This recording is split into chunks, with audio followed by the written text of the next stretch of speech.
Syntax import से start होता है, इंपोर्ट, ठीक है। अब रिएक्ट के अंदर जो भी तुम्हें इंपोर्ट करना है तो ये इंपोर्ट कर लिए, ये इंपोर्ट कर लिए, क्योंकि इस दोनों का हमें काम आएगा, ठीक है। इसके अंदर और भी कॉमा लगा के तुम यहाँ पे कर सकते हो, ठीक है, इंपोर्ट करा सकते हो जो भी चीज़ और चाहिए होगा, ठीक है। तो इसमें तुम्हें दो चीज़ दिख रहा होगा, एक तो रिएक्ट है और एक कंपोनेंट है, बट ये कर्ली ब्रेसेस के अंदर है और ये कर्ली ब्रेसेस से बाहर है, जी सर। ठीक है। तो कहने का ये मतलब होता है कि रिएक्ट जो है एक तरह से पैकेज है, बट वो कुछ जो एक्सपोज करता है, ठीक है, कुछ चीजें फंक्शंस या कुछ एक्सपोज करता है। तो जो मेन जो होता है वो होता है रिएक्ट, और ये सब उसका सेकेंडरी हो गया अंदर, ठीक है। जी सर। जो वैसे जो तो मेन हाँ। मेन मेन एक्सपोर्ट जो कर रहा है वो ये कर रहा है, बट ये सारा कुछ उसका सेकेंडरी रहेगा, ठीक है, कर्ली ब्रेसेस से अंदर वाला। सेम अब उसी तरह आते हैं रेंडर जो है रिएक्ट डॉम। तो ये रेंडर जो है हमें इसमें से चाहिए, रिएक्ट डॉम से, ठीक है। तो बाय डिफॉल्ट हमें बस इतना ही चाहिए एक रिएक्ट का बेसिक एप्लीकेशन के लिए, ठीक है, जो स्टार्ट हम किए हैं, ठीक है। तो सर ये रेंडर क्या होता है सर, रेंडर? देखो होता कुछ नहीं है, ये नाम देखो, ये बेसिकली एक फंक्शन है, ठीक है, जो कि बाय डिफॉल्ट जिस बंदे ने इस पैकेज को बनाया होगा, ठीक है, उसने जी तुम्हें क्या कहा कि ये रेंडर है, इस रेंडर को कॉल कर लेना, तुम्हारा काम हो जाएगा, ठीक है। बहुत सारा लॉजिक हम पीछे लिख दिए हैं, तुम बस इस फंक्शन को कॉल कर लेना, बस यही है, ओके। ठीक है। ठीक। हम्म, अब आते हैं थोड़ा नीचे, थोड़ा नीचे ये है import hello from hello, ठीक है। तो देखो बाय डिफॉल्ट यहाँ पे जो ये कहना चाह रहा है वो ये इस TSX फाइल को बता रहा है, ठीक है, वो इसको टारगेट कर रहा है, ठीक है, जी इस सर। फाइल को। और बट मतलब फंक्शन लगा है वो हेलो हो गया। हाँ, यहाँ पे जो हम एक्सपोर्ट करा रहे हैं, देखो इंपोर्ट तभी करा सकते हैं जब इस फाइल के अंदर कुछ भी चीज एक्सपोर्ट किया हुआ होगा तभी, ठीक है। जी अगर सर। इस फाइल के अंदर कुछ भी एक्सपोर्ट नहीं किया गया होगा तो हम इंपोर्ट करेंगे तो हमें यहाँ कुछ नहीं मिलेगा, जी ठीक जी। है। तो वो अभी हेलो में जाएंगे ना तो वो दिखा देंगे, ठीक है। तो मैं ये बताना चाह रहा था कि जो डॉट TSX है वो लिखना जरूरी नहीं होता है, ठीक है। जब तो जेएस की फाइल में हम काम कर रिएक्ट जेएस में जब हम काम कर रहे हो, है ना सर? हम्म। जी सर। हाँ, ये JS का फाइल है और JS के अंदर अब हम काम कर रहे हैं। तो देखो हम इस फाइल को टारगेट कर रहे हैं, बट हम TSX एक्सटेंशन देने का जरूरत नहीं है, वो हेलो लिखे तो वो ऑटोमेटिक समझ गया कि इस फाइल को वो हेलो। कहना चाह रहा है, ठीक है। जी अब उसका जो एक्सेस का फाइल स्ट्रक्चर है ये देखो डॉट और स्लैश है, ठीक है, डॉट स्लैश आगे। तो जी सर। डॉट कहने का जी सर। मतलब होता है कि रूट, डॉट कहने का मतलब होता है रूट, रूट कहने का मतलब जो होता है ना, ये जो रूट हो गया ना हमारा, ये बंद हो गया, तो ये जो सारा जी फाइल्स है वो रूट पे पड़ा हुआ है, ठीक है। रूट कहने का मतलब यहाँ पर और कोई फोल्डर नहीं है, उस फोल्डर के अंदर नहीं है, ठीक है। अगर यहाँ पर एक फोल्डर होता, लेट सपोज यहाँ से हम ऐड कर देते हैं, ठीक। अच्छा ये तो फाइल्स है, ये ये फोल्डर। फोल्डर है, ठीक है, फोल्डर मान लो ABC फोल्डर है, ठीक है। अगर इसके अंदर ये हेलो रहता, मान लो हम अंदर डाल दिए, ठीक है, तो यहाँ पर हमको क्या लिखना होता है, ABC A B C. Slash, तो ये ठीक है। तो इस तरह से तुम जितना फोल्डर स्ट्रक्चर होगा उस हिसाब से ऐसे तुम्हें स्लैश लगा लगा के करना पड़ता है, ठीक है। बट जो जो पैकेज तुमने इंस्टॉल किया था उसके लिए तुम्हें कुछ नहीं लगाना है, ठीक है। वो जी सिर्फ पैकेज जी का नाम लिखोगे वो ऑटोमेटिक आ जाएगा। सेम जी। उसी तरह स्टाइल्स के लिए भी तुम देख रहे होगे, स्टाइल्स के लिए भी जो है ये भी रूट पे पड़ा हुआ है, तो यहाँ पे dot slash style dot CSS, ठीक है, ठीक है। ठीक है। इसको इंपोर्ट करने से क्या हुआ कि जो भी स्टाइल था वो इस पेज में आ गया। इस हेलो हेलो का भी, अब हेलो में देखोगे क्या लिखा हुआ है, हेलो में देखो, हेलो में रिएक्ट तो हमें चाहिए था, ठीक है, तो ये हमने इंपोर्ट कर लिया, इंपोर्ट रिएक्ट फ्रॉम रिएक्ट, ठीक है। और यहाँ से हमने एक्सपोर्ट किया है, ठीक है। तो ये एक्सपोर्ट जो है ये करना जरूरी है, ठीक है। अगर हम इस पेज जी में एक्सपोर्ट नहीं लगाते हैं तो ये एरर देगा, ठीक है, डिफॉल्ट भी काम जी। नहीं करेगा उसके साथ, ठीक है। और यहाँ पे भी तुम्हें एरर दे देगा, देखो यहाँ पे भी तुमने कर दिया, यहाँ पे भी एरर थ्रो मार दिया, ठीक है। तो जी सर। इस कोई भी चीज में जो है ना जब तक एक्सपोर्ट नहीं करोगे, एक्सपोर्ट डिफॉल्ट, डिफॉल्ट कहने का मतलब ये है कि इस पेज में बस डिफॉल्ट अब यही एक्सपोर्ट हो रहा है और कोई चीज एक्सपोर्ट नहीं कर रहे हैं, ठीक है। अच्छा, डिफ़ॉल्ट का मतलब बस यही चीज़। डिफ़ॉल्ट मतलब इस पेज से सिर्फ़ यही चीज़ हम एक्सपोर्ट कर रहे हैं, क्योंकि तुम एक पेज से मल्टीपल भी एक्सपोर्ट कर सकते हो। बट जो है अगर तुम नहीं बताओगे कि कौन मेन है, ठीक है? तो ये मेन को दर्शाता है कि ये मेन डिफ़ॉल्ट है, ठीक है? हम्म। तो बाय यही डिफॉल्ट चीज़ है। कर भी कर सकते हैं एक्सपोर्ट एक पेज से। हाँ, अच्छा, फिर हम डिफॉल्ट नहीं लगाएंगे। देखो डिफ़ॉल्ट तब लगाना होता है अगर जैसे मल्टीपल कर रहे हो, तो मल्टीपल में तुम्हें कुछ बताना है कि ये मेन है, ठीक है? तो अगर उसको मेन कहना है तो उसके आगे डिफ़ॉल्ट लगा देना, ठीक है। ठीक है? देखो, तो इसीलिए अगर इस पेज में एक से ज़्यादा मतलब एक्सपोर्ट होता, ठीक है? जी। तो वो एरर नहीं देता, बट अगर तुम डिफ़ॉल्ट हटा दोगे तो एरर देगा, ठीक है सर, मतलब क्योंकि ठीक है? इसमें एक ही है। हुँ। जी। अब ठीक देखो, है। अब क्या है इस यहाँ पे क्या एक्सपोर्ट कर रहा है? यहाँ पे एक्सपोर्ट जो हो रहा है वो है बेसिकली एक, देखो इसको अलग कर दो, ये तो कमांड एक्सपोर्ट डिफ़ॉल्ट एक्सपोर्ट करने के लिए। बट जो इस सिंटैक्स को देखोगे ध्यान से, ठीक है? जी। तो बेसिकली क्या है ना, एक फंक्शन जैसा बनाया हुआ है। फंक्शन हमेशा, फंक्शन। देखो जब फंक्शन जावास्क्रिप्ट में अगर पढ़े होगे, अगर पता नहीं पढ़े हो कि नहीं, जावास्क्रिप्ट में जो फंक्शन होता है उसको दो तरह से करते हैं। एक तो इस तरह से फंक्शन हम डिफाइन करते हैं, देखो ये जो हम नीचे बनाए इतना सारा, देखो, जी। ठीक है? और एक फंक्शन होता है इस तरह से फंक्शन, जी सर, फंक्शन फंक्शन राइट। मान लो इसको, ठीक है? तो इस तरह से भी डिफाइन करते हैं, ठीक है? तो बेसिकली जी जी। दोनों फंक्शन ही है, ठीक है? और एक और तरीका होता है फंक्शन डिफाइन करने का, लाइक इक्वल टू, ठीक है?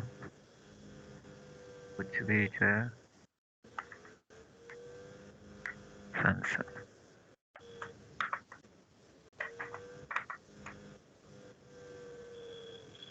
ठीक है? तो जी ये सर। 3 तरीका होता है फंक्शन डिफाइन करने का, ठीक है? जी। तो जो सबसे लेटेस्ट चल रहा है वो तरीका ये चलता है, ठीक है? कि आसान तरीका जो होता है एरो फंक्शन, इसको एरो फंक्शन बोलते हैं, ठीक है? ये एरो की तरह मार्क है, इसलिए इसको एरो फंक्शन कहते हैं, ठीक है? और ये तुम्हारा बाय डिफ़ॉल्ट फंक्शन है जो नॉर्मली जो दिखाता है, मतलब पुराने ज़माने से चलता आ रहा है, ठीक है? और ये फंक्शन है, ये एक्चुअली क्या करता है, ये स्टोर कर लेता है फंक्शन को ही, ठीक है? ये फंक्शन को ही ये सी के अंदर, ये जो वेरिएबल का नाम कुछ भी दोगे उसके अंदर स्टोर कर लेता है, ठीक है? जी।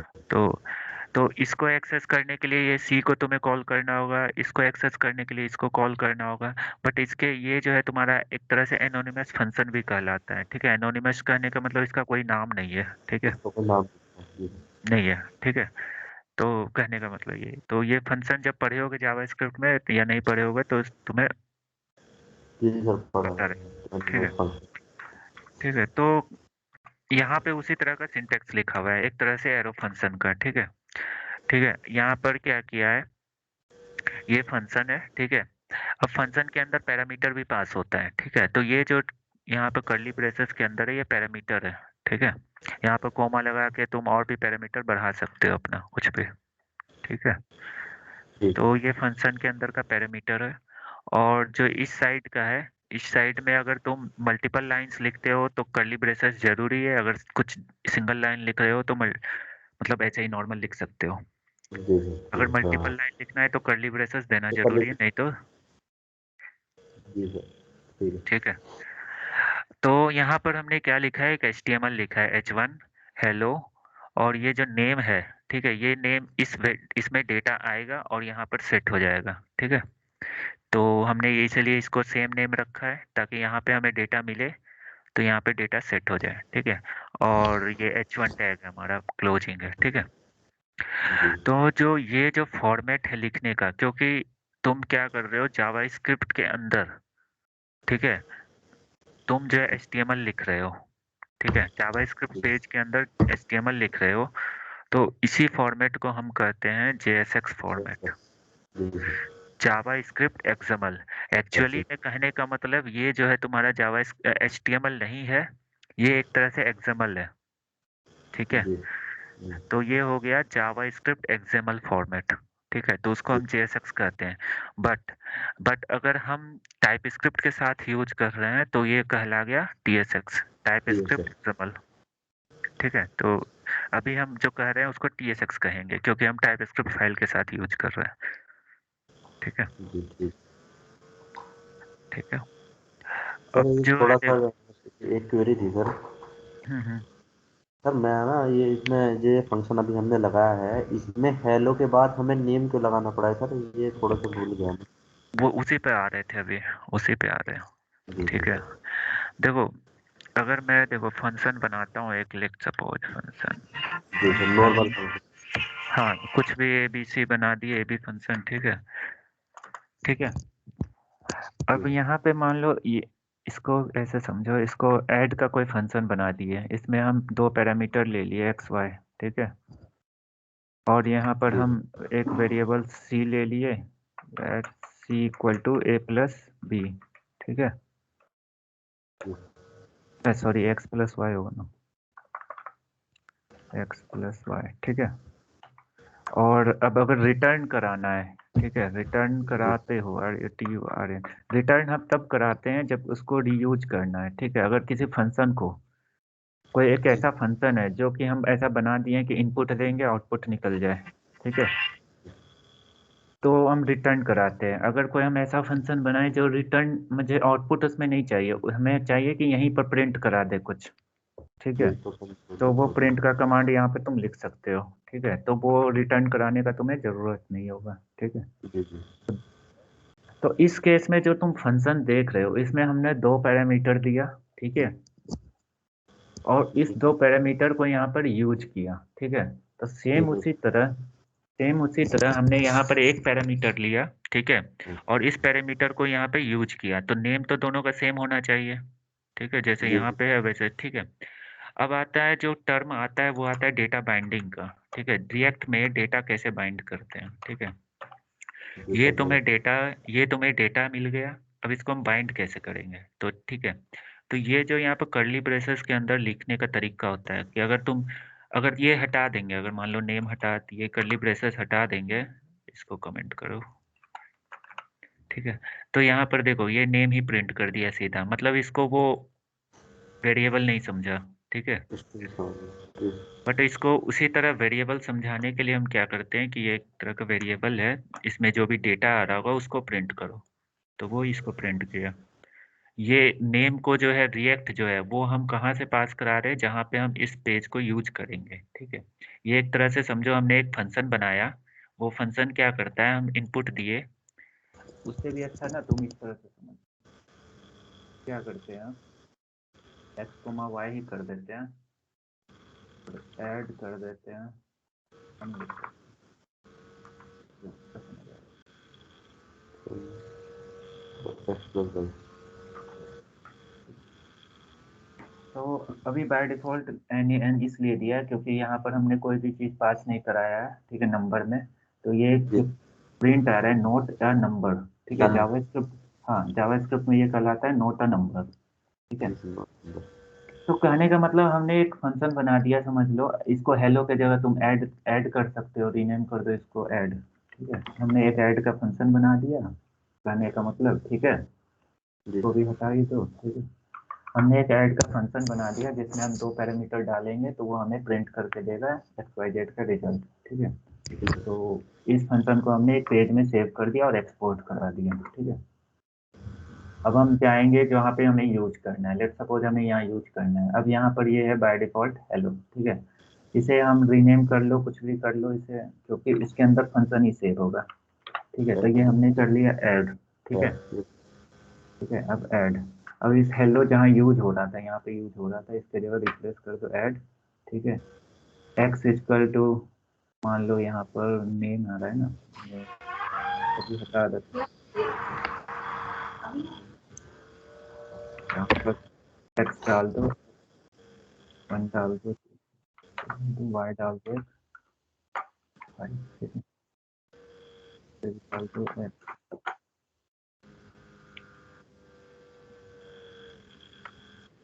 ये सब बताएंगे, ये बेसिकली इंटरफेस जी का, सर। इसके जगह तुम्हें ये नहीं लिखना है, इसके जगह नंबर लिखाएगा।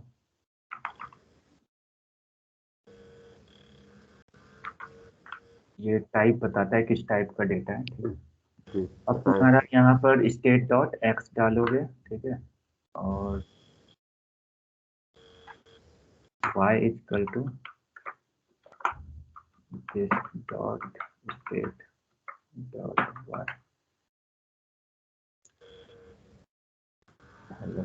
ऐड हुआ, ठीक है। तो देखो, कहने का मतलब हमने ऐड के अंदर एक फंक्शन बनाया जो कि दो इनपुट पैरामीटर ले रहा था और उसका रिजल्ट प्रिंट कर रहा है, ठीक है। तो यहाँ पर हमने जो है दो वेरिएबल लिया, जहाँ देखो ये एक कॉमन फंक्शन बन गया अब, ठीक है। कोई भी जिसको ऐड कराना हो तो ये चीज़ कॉल करेगा और उसमें एक्स वाई पैरामीटर जो भी है डालेगा अपना, उसका रिजल्ट यहाँ से प्रिंट हो जाएगा, ठीक है। तो इस तरह से तुम जो है कितने भी फाइल्स अपना अलग अलग भी बना सकते हो, ठीक है। मल्टीपल फाइल्स ऐड के लिए, सम के लिए बना सकते हो। ये चीज़ तुम्हें समझ आ गया। नंबर। अब आते हैं नेक्स्ट, आगे यहाँ बढ़ते हैं। ये क्या है, इंटरफेस क्या है, ठीक है। देखो, थोड़ा सा उप्स का कॉन्सेप्ट समझने का कोशिश करना। उप्स जो है तुम्हारा कंप्यूटर साइंस का जो है कोर कोर होता है, और मतलब कोर नॉलेज होता है, ठीक है, ठीक है। तो समय मिले तो उप्स पे थोड़ा बहुत पढ़ना, ठीक है। उप्स क्या है, ऑब्जेक्ट ओरिएंटेड प्रोग्रामिंग, ठीक है। उप्स कौन, ठीक है। उप्स क्या होता है ना, बेसिकली जो है उसका चार पांच कॉन्सेप्ट्स होते हैं, जैसे कि तो क्लास क्या होता है, ऑब्जेक्ट क्या होता है, इनकैप्सुलेशन, डेटा हेडिंग क्या होता है, इंटरफेस क्या, इनहेरिटेंस क्या होता है, पॉलीमॉर्फिज्म क्या होता है, इंटरफेस क्या होता है, ठीक है। तो ये जो मैंने तुम्हें बताया था कि टाइप स्क्रिप्ट हम इसलिए यूज करते हैं क्योंकि उसमें एक पैटर्न होता है उप्स का, ठीक है। तो इन्हीं पैटर्न्स को फॉलो करते हुए हम जावा स्क्रिप्ट ने क्या किया था, टाइप स्क्रिप्ट बना दिया था। मतलब माइक्रोसॉफ्ट ने टाइप स्क्रिप्ट बनाया था जावा स्क्रिप्ट को यूज करके, ठीक है। तो ये सब चीज से तुम्हें वहां पर फैमिलियर होना पड़ेगा अगर तुम टाइप स्क्रिप्ट यूज करते हो तो, ठीक है। कि इंटरफेस क्या है, क्लास क्या है, ऑब्जेक्ट क्या है, ये सारा कुछ, इनहेरिटेंस क्या है। तो थोड़ा सा उप्स का कॉन्सेप्ट पढ़ना नहीं होगा तो हम धीरे धीरे वो भी थोड़ा सा डिफाइन कर देंगे, ठीक है। मैं पढ़ूंगा। हाँ, तो वो ये जो इंटरफेस है ना, वो इसीलिए इंटरफेस दिया हुआ है क्योंकि ये हमारा टाइप स्क्रिप्ट है। टाइप स्क्रिप्ट है तो तुम्हें क्लास दिखेगा ही दिखेगा, इंटरफेस भी दिखेगा दिखेगा। जी इंटरफेस बेसिकली क्या होता है, ओवरव्यू में ऐसे दे देता हूँ। इंटरफेस क्या होता है ना, इंटरफेस एक तरह से ब्लूप्रिंट होता है। ब्लूप्रिंट कहने का मतलब कि ब्लूप्रिंट कहने का मतलब मान लो एक बिल्डिंग बन रहा है, बिल्डिंग का एक ब्लूप्रिंट तैयार होता है पहले, ठीक है। कि वो इसका स्ट्रक्चर कैसा होगा, उसके अंदर क्या क्या यूज होगा, ठीक है। वो सारा कुछ उसमें बना बनाया होता है, ठीक है। तो जी वो जो इंटरफेस इंटरफेस का मतलब बनाने का जो मेन रीजन ये होता है ना कि मान लो कि कोई एप्लीकेशन पर चार पांच बंदे काम कर रहे हो, ठीक है, जी ठीक है।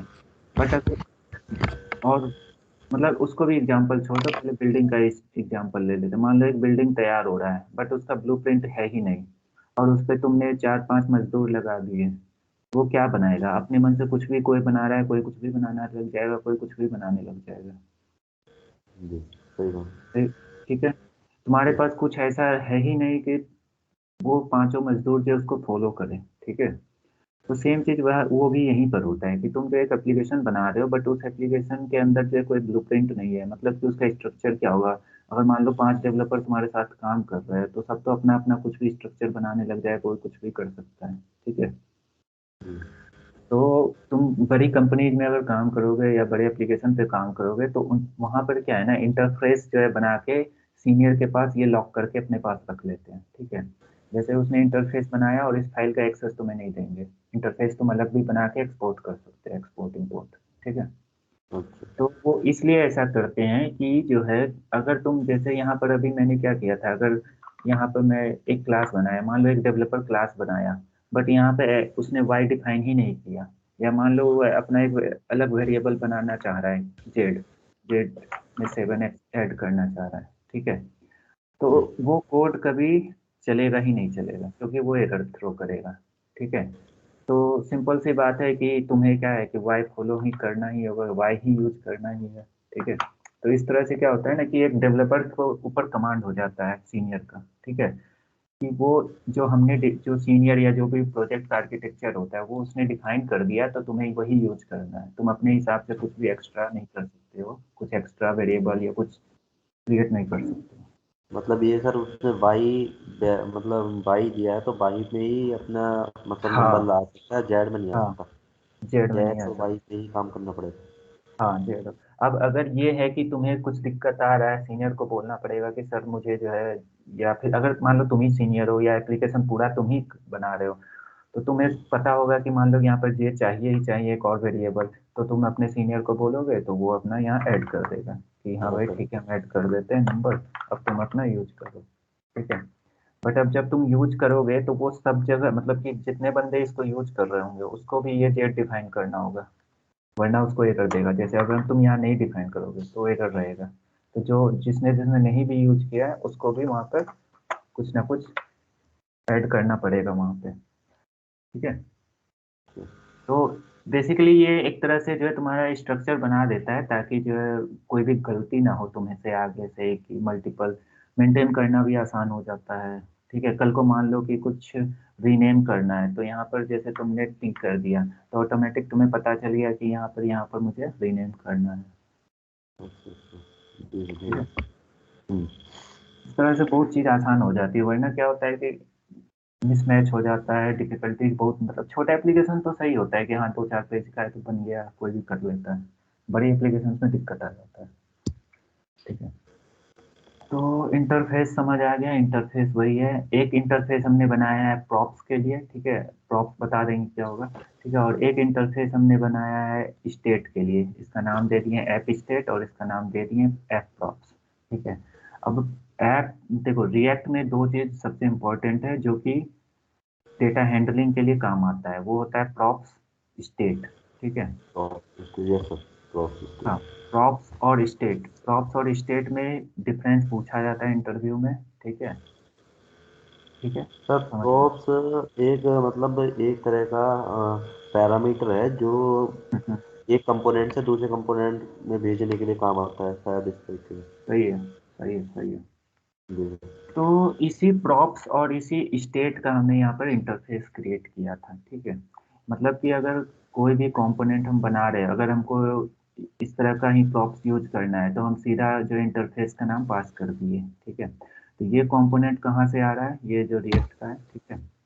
और ये क्लास तुम्हारा जावास्क्रिप्ट में होता है, तो इसीलिए यहाँ पर इसको कहीं से इंपोर्ट नहीं करना होता है, क्योंकि ये जावास्क्रिप्ट का डिफॉल्ट है कीवर्ड्स, तो ये तुम्हें ऑटोमेटिक आ जाएगा। ये है तुम्हारा एप्लीकेशन का नाम, जो तुम कुछ भी दे सकते हो। ठीक है। क्लास ठीक का है। नाम है, कुछ भी दे सकते हो, तो बाय डिफॉल्ट पहला एप्लीकेशन है तो ऐप कर दिया है। एक्सटेंड्स कहने का मतलब क्या होता है, जब तुम उप्स कॉन्सेप्ट पढ़ोगे तो वहाँ पर एक इंटरफेस होता है। ठीक है। इंटरफेस होता है, इंटरफेस का कहने का मतलब ये होता है, जब उप्स कॉन्सेप्ट में देखोगे, इंटरफेस नहीं सॉरी इनहेरिटेंस होता है। इंटरफेस तो बताया, जी। इनहेरिटेंस होता है। इनहेरिटेंस का कहने का मतलब ये होता है कि कुछ चीज़ों को तुम अपने दूसरे चीज़ों से इनहेरिट करते हो। इनहेरिट का मतलब कि तुम्हें मिलता है। जैसे बताते हैं, जैसे कि कुछ चीज़ें बना बनाया है पहले से। ठीक है। तुमने एक कॉमन कुछ बना रखा है जी। और उस चीज़ को यूज करना चाहते हो अलग अलग जगह। ठीक है। तो तुम क्या करते हो, उसका चीज़ों को तुम इंपोर्ट कर लेते हो। ठीक है। मान लो कि जी। तुमने एक एक लाइब्रेरी ही बनाया, मतलब बनाया एक छोटा सा लाइब्रेरी बनाया जिसमें बहुत सारे फंक्शंस बना दिए, जैसे ऐड सम मल्टीप्लाई। ठीक है। और उसका नाम दे दिया उस लाइब्रेरी का मैथ। ठीक है। तो तुम जो है कभी भी तुम्हें सम का यूज करना है तो तुम क्या करोगे, मैथ से जो है तुम इनहेरिट कर लोगे वो सम मेथड को। ठीक है। जी। तो वो सारा कुछ इनहेरिटेंस में आता है। तो इनहेरिटेंस का जो यहाँ पर जो तुम्हारा मतलब है, ये जो एक्सटेंड है, एक्सटेंड कहने का ये मतलब है कि जो ये कंपोनेंट बना बनाया जो है रिएक्ट का, ठीक है, इसके अंदर बहुत सारे फंक्शंस बने होंगे। ठीक है।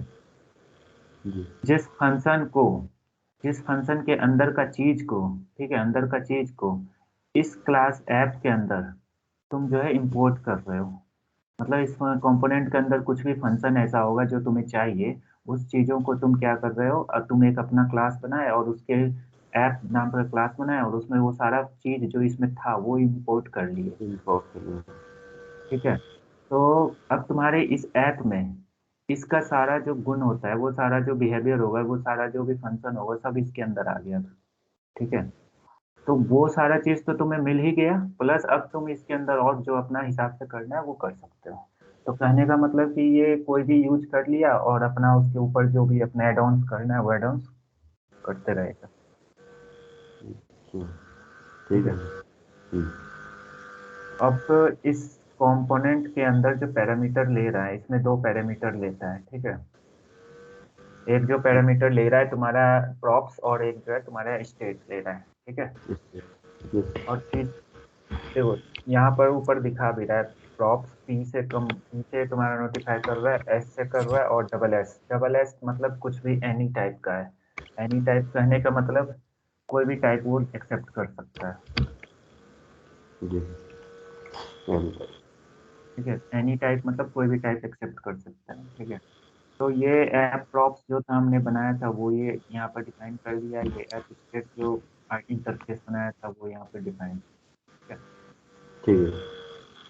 अब तो आते हैं क्लास क्या होता है। क्लास तो देखो, क्लास तो तुम जब उप्स पढ़ोगे तुम्हें समझ जाएगा कि एक क्लास होता है, उस क्लास के अंदर तुम्हारा एक कंस्ट्रक्टर होता है, ठीक है। ये कॉमन चीज है, ठीक है। तो बाय डिफॉल्ट जो कंस्ट्रक्टर होता है, एक क्लास का ही नेम से कंस्ट्रक्टर होता है, तो जब उप्स पढ़ोगे तो उसमें कंस्ट्रक्टर सब समझ आ जाएगा कि कंस्ट्रक्टर क्या होता है। कंस्ट्रक्टर बेसिकली उस क्लास को इनिशियलाइज करता अच्छा। है, ठीक है। तो ये कंस्ट्रक्टर क्या कर रहा है, इस क्लास को इनिशियलाइज कर रहा है। यहाँ पर हमने एक पैरामीटर पास किया कंस्ट्रक्टर के अंदर, ठीक है, प्रॉप। प्रॉप।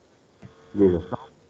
अभी इतना समझ लो कि प्रॉप्स जो है तुम्हारा जो है पेरेंट्स से इनहेरिट होता हुआ डेटा होता है एक तरह से, ठीक है। एक देखो, ये हमारा सुपर कंपोनेंट हो गया। सुपर कंपोनेंट कहने का मतलब इस एप्लीकेशन में अभी जो हम इंपोर्ट कर रहे हैं सबसे मेन कंपोनेंट ये हो गया, ठीक है। उसके बाद जो है हम जो है छोटा छोटा और कंपोनेंट हम इसको यूज करके बनाए जा रहे हैं, ठीक है। जी। ठीक है, तो इसी कंपोनेंट को हम जो है बताते हैं कि ये डेटा यूज कर रहे हैं, ठीक है।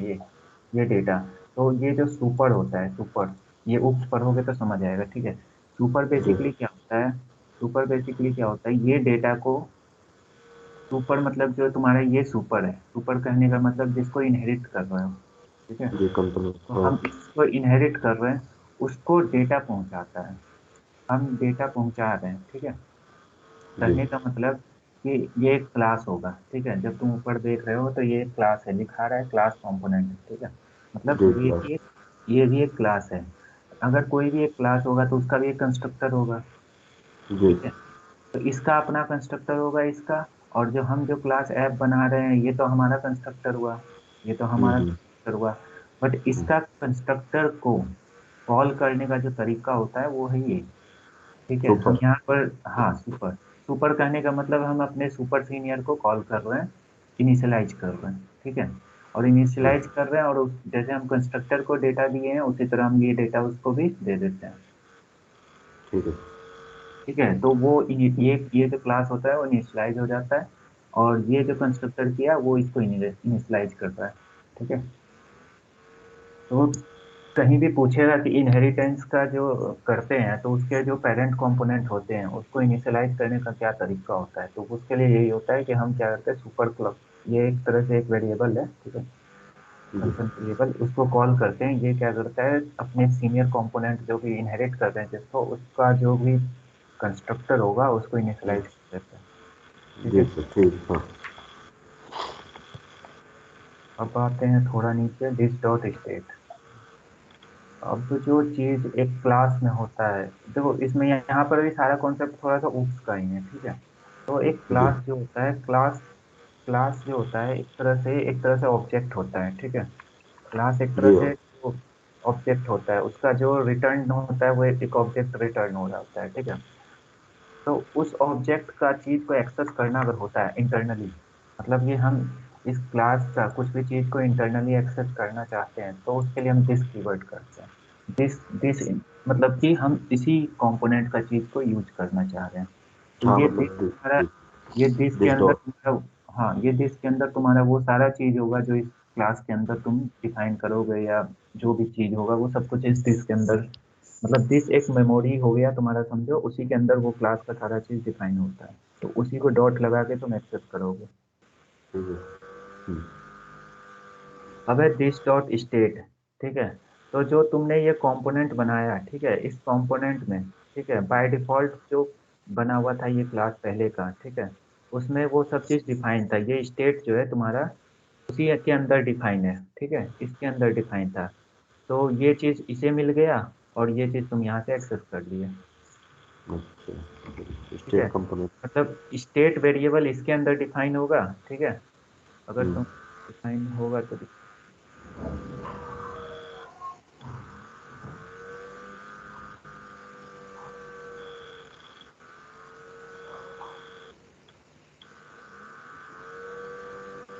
इस तरह से वहाँ स्टेट बना हुआ रहता है, ठीक है, और कहीं पर डिफाइन होगा साथ में ना।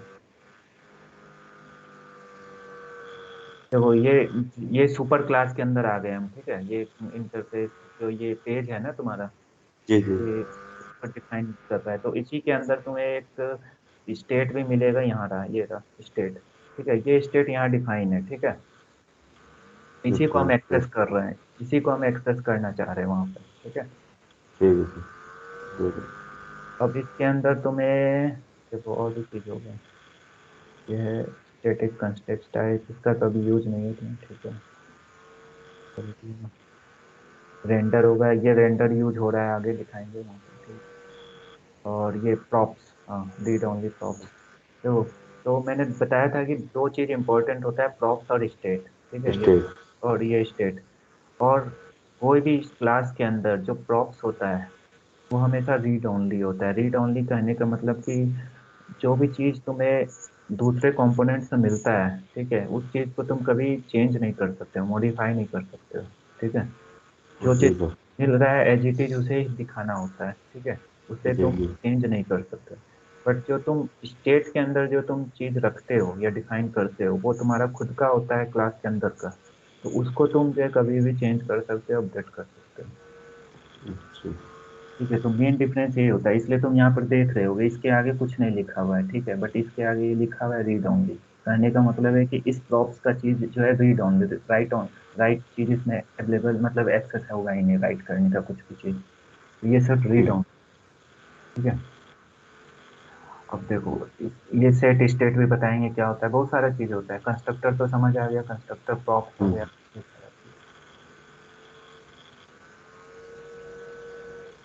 वो दिस डॉट स्टेट, ठीक है, स्टेट बेसिकली क्या होता है, स्टेट बेसिकली क्या होता है कि जो क्लास होता है, क्लास के अंदर अगर कुछ भी वेरिएबल डिफाइन करना है या फिर कुछ भी डेटा स्टोर करना है तो वो हम स्टेट के अंदर रखते हैं। स्टेट कहने का मतलब कि कुछ डेटा हम रखे हैं और उसको हम मैनिपुलेट करके एक स्टेट से दूसरे स्टेट में चेंज कर सकते हैं। जैसे मान लो तुम्हारा पानी है, ठीक है, पानी जी। कहते हैं ना, जैसे कि ये किस स्टेट में है, तो अभी कोई कहता है लिक्विड स्टेट में है, तो कहता है कि अभी से आइस में कन्वर्ट कर दिए तो वो कौन से स्टेट में चला गया, तो सॉलिड स्टेट में हो गया। हम्म। वो सेम चीज यहाँ भी है, अगर हमारे पास डेटा है, डेटा का जो एक स्टेट होता है, मतलब एक स्टेट मतलब अभी किस प्रेजेंट स्टेट में है, अगर अपडेट होने के बाद ये स्टेट चेंज कर देता है अपना, ठीक है, हम्म। ठीक है।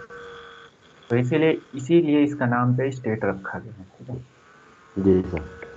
अब यहाँ पर जैसे हमने इंटरफेस में बना लिया था जो भी चीज़ है, यहाँ पर हम वेरिएबल में डिफाइन कर दिए अपना डमी, ये डिफॉल्ट डेटा होता है, ठीक है, ये डिफॉल्ट डेटा हम यहाँ पर असाइन कर देंगे, ठीक है। ये भी जेसन फॉर्मेट है, तुम देखोगे जहाँ भी डेटा स्टोर होगा इस तरह से जेसन फॉर्मेट में स्टोर, जेसन फॉर्मेट में, यस सर। ठीक है। अब आते हैं रेंडर। रेंडर तुम जैसे उस समय अभी क्लिक किए थे कंपोनेंट के अंदर तो तुम्हें रेंडर दिखा था, हम्म। रेंडर, ठीक है। तो ये रेंडर जो है बना बनाया फंक्शन है जिसको तुम्हें कॉल करना है, ठीक है। ये रेंडर को तुम्हें बस कॉल करना है और उसके अंदर अपना काम करना है। वो क्या क्या करना है वो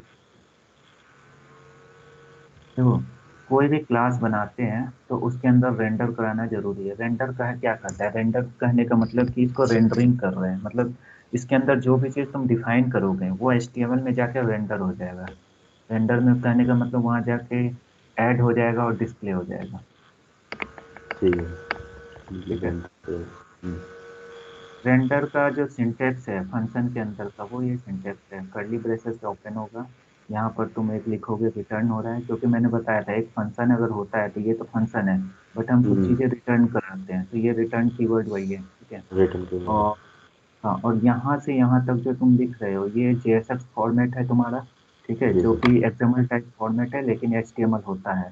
कहने का तो जी ऐसे HTML है बट वो टेक्नोलॉजी टर्म में JSX कहलाता है, ठीक है। जी तो सर। ठीक। बेसिकली हम क्या कह रहे हैं कि ये HTML है, ठीक है। इस HTMल में ये सारा जो भी हम डेटा यूज कर रहे हैं वो बाइंड होके और इसको जो रिटर्न कर दो, मतलब कि अगर फंक्शन ये कोई वेंडर कॉल करेगा तो ये चीज करके ये डेटा सेट करके इसको रिटर्न कर दो। रिटर्न और कर जो दो। भी, हाँ, जो भी इसको कॉल कर रहा होगा उसको जो है ये पूरा का पूरा, ठीक है, पूरा का ठीक पूरा है। अपडेटेड फॉर्म मिल जाएगा, ठीक है। तो यहीं पर जो कॉन्सेप्ट आता है रिएक्ट का कि वर्चुअल डॉम क्या होता है, तो यही है वर्चुअल डॉम, ठीक है।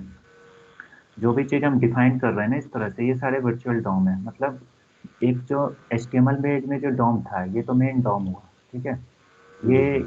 ठीक है, ये हम चेंज नहीं कर रहे हैं, जो हम चेंज कर रहे हैं वो यहाँ चेंज कुछ कर रहे हैं, ठीक है। तो जो ये जितना भी कुछ भी चेंज होगा वो जाके अपडेट होगा इसके अंदर, ठीक है। ये सर रियल डोम है, ये वाला हाँ, HTML ये वाला। रियल डोम है, रियल डोम है। जी सर। हम रियल डोम के साथ कुछ छेड़खानी नहीं कर सकते हैं, ठीक है। जी सर। हम वर्चुअल डोम के साथ छेड़खानी कर सकते हैं कुछ भी। तो हम जी वर्चुअल सर। डोम के साथ कुछ भी कर सकते हैं यहाँ पे, ठीक है। तो ये है वर्चुअल डोम, ठीक है। तो ठीक। यहाँ पे तो तुम्हें समझ आ गया कि ये डेटा बाइंड हो रहा है दिस डॉट स्टेट डॉट, और जो एक्स चाहिए तो एक्स बाइंड हो रहा है, वाई वाई बाइंड हो रहा है, जी जी ठीक है। वो, हाँ हाँ हाँ। ये ऐड तुम्हारा यहाँ से इंपोर्ट किया हुआ है, ठीक है। और ये नॉर्मल पी टैग है, पैराग्राफ टैग, ठीक है। जी ये रेंडर का काम खत्म हो गया, ये क्लास का काम यहाँ पर समाप्त हो गया, तो ये क्लास खत्म हो गई, ठीक है। जी। इंटरफेस भी खत्म हो गया होगा। अब जो मेन चीज आता है जो इंडेक्स पेज में, ये वाला चीज जो है तुम्हें इंडेक्स पेज में लिखा मिलेगा, ठीक है, जो मेन जी पेज सर। होता है, ठीक है। Okay sir. अब आता है रेंडर। रेंडर जो है तुम्हारा कहाँ से आ रहा है, यहाँ से आ रहा है, ठीक है। जी सर। ठीक है, देखो अब हम्म। इसके अंदर जो दो पैरामीटर ये मांग रहा है वो दो पैरामीटर क्या है, ठीक है। ये HTML एलिमेंट, देखो क्या लिखा क्या है ऊपर, यहाँ पर ये एलिमेंट एक्सेप्ट कर रहा है, ठीक है। और दूसरा जो है कंटेनर एक्सेप्ट कर रहा है, ठीक है। जी सर। ठीक है, तो कहने का मतलब ये है कि जो तुमने क्लास बनाया, ठीक है, उस क्लास को यहाँ तुम बता दो कि हमने ये क्लास बताया, ठीक है। और ये जो है जावा स्क्रिप्ट है, ये प्रॉपर जावा स्क्रिप्ट है, ठीक है, इसमें रिएक्ट का कोई पार्ट नहीं है, ठीक है। जी। जब तुम जावा स्क्रिप्ट से तुम अगर कोई भी आईडी को एक्सेस करना चाहते हो, HTML का आईडी को, यहाँ पर हमने क्या दिया था, आईडी इक्वल टू रूट, ठीक है। जी। तो वही रूट को हम यहाँ पर एक्सेस कर रहे हैं, gate element by bye ID. ID. Yes हाँ, सर यस। तो ये इसको एक्सेस कर लेगा, ठीक है। हम्म। और इस चीज को इसके अंदर रेंडर कर देगा, ठीक है। सर। अब इस चीज में जो है ये क्या खोजेगा, ये इस चीज के अंदर, ये तो क्लास है तुम्हारा, ठीक है, ये तुमने जी। बनाया है। इस क्लास के अंदर वो ये चीज खोजता है, ठीक है। हम्म। ठीक है, वो ये चीज खोजेगा और खोजने से पहले ये सारा जो डेटा वोटा होगा वो सारा अपडेट मार देगा, ठीक है। हम्म। और जो है जो भी ये रिटर्न करेगा उस चीज को इसके अंदर जाके अपडेट, जी। ठीक है। तो बस हम्म। यही मेन रिएक्ट का है और कुछ भी नहीं है, ठीक है।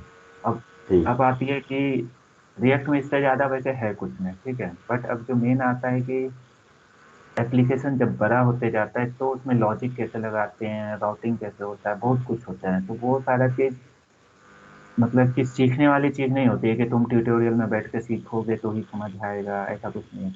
जो बेसिक हम्म। रिएक्ट था, रिएक्ट में क्या होता है, रिएक्ट में बेसिक यही होता है कि प्रॉप्स कैसे यूज करते हैं, स्टेट कैसे यूज करते हैं, ठीक है। और जो है तुम्हारा उसको बाइंड कैसे करते हैं हम्म। वर्चुअली, ठीक है। तो रिएक्ट इतना में ही समाप्त हो जाता है, मतलब ओवरऑल, ठीक है। एक पूरा जी। जो फ्लो होता है ना, पूरा जो फ्लो होता है वो तुम्हारा समाप्त हो गया। अब आता है हम्म। जैसे रिक्वायरमेंट बेस्ड। अब जो चीज़ हम पढ़ेंगे वो सारा होता है रिक्वायरमेंट बेस्ड, कि अगर हमको ऐसा चाहिए तो हम कैसे करेंगे रिएक्ट में, अगर हमें ऐसा कुछ करना है तो रिएक्ट में हम कैसे करेंगे। अब जितना भी चीज़ पढ़ोगे वो सब होगा रिक्वायरमेंट बेस्ड, ठीक है। समझे, ठीक है। तो आज अभी इतना ही को समझो, ठीक है। और इसमें चेंज, जैसे मैंने अभी क्या था, हेलो को मैंने ऐड कन्वर्ट करके चेंज किया, तो इसी तरह से तुम भी कुछ चेंज करने का कोशिश करते जो है प्रैक्टिस करो, ठीक है। ठीक है। दूसरा ठीक कि है।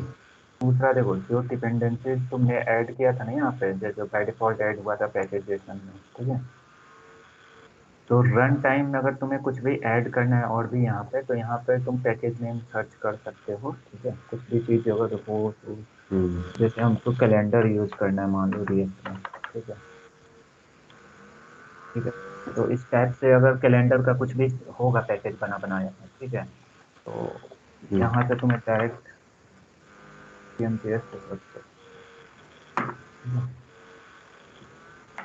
रिएक्ट कैलेंडर, मान लो कैलेंडर लगाना है मान लो कहीं पर, ठीक है। तो मान लो कि ये रिएक्ट कैलेंडर है, ठीक है।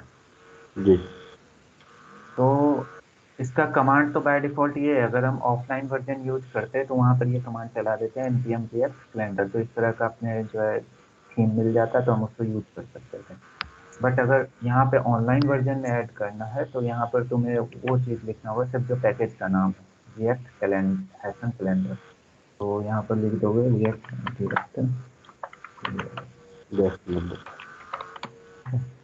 और इंटर कर देना, ठीक है।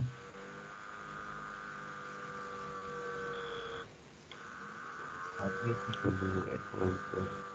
ये आ रहा है, ये आ रहा है।